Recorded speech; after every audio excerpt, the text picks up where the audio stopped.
అస్సలాముఅలైకుం everyone అందరికీ ఈరోజు మా పండుకి పికప్ చేసుకోవడానికి వెళ్తున్నాం. చూసేయండి, 2 years తొందరగా అయిపోయింది. తనది 12th స్టడీస్ కంప్లీట్ అయిపోయింది. సో ఇంకా ఈ కాలేజ్లో అయితే అయిపోయింది. ఇంకా పికప్ చేసుకోవడానికి వెళ్తున్నాము. ఎగ్జామ్స్ కూడా కంప్లీట్ అయిపోయాయి. ఇంకా తనకి పిలుచుకొని రావడానికి ఇట్లా లిటిల్ బ్రదర్స్ వెళ్ళారనమాట. చూసేయండి, పండుగ చూస్తానే నాకు వచ్చేసి చాలా ఎమోషనల్ అయిపోయాను. ఎందుకంటే తను చాలా సన్నగా అయిపోయాడనమాట. ఎగ్జామ్స్ టైం కదా, స్టడీస్ చాలా ఎక్కువ పెడుతుంటారు.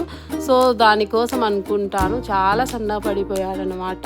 ఇక్కడ వచ్చేసి చూసేయండి, అందరు హాస్టల్లో ఈ పిల్లలకి చూస్తే నాకు వచ్చేసి బాధ అనిపిస్తుంది. ఇంకా నా పిల్లలకి నేను ఇట్లా పంపించాలా అనే ఆలోచననే నాకు చాలా బాధ అనిపిస్తుంది అనమాట. అంటే వాళ్ళే వెళ్ళాలి, వాళ్ళే ఇండిపెండెంట్గా ఉండాలి, సెల్ఫ్ వాళ్ళే చూసుకోవాలి కదా. సో అందుకోసం నాకు చాలా చాలా బాధగా అనిపించింది.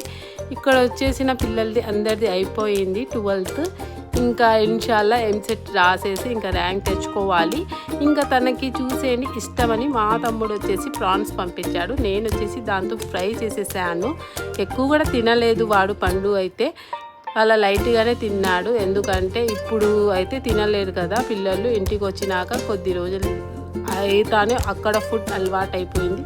సో దానికోసం ఇక్కడ వచ్చేసి మేమందరం తినేసాము. మా అమ్మ చేసింది బిర్యానీ అయితే చాలా చాలా టేస్టీగా వచ్చింది. బిర్యానీ నాకు వచ్చేసి బాగా నచ్చేసింది.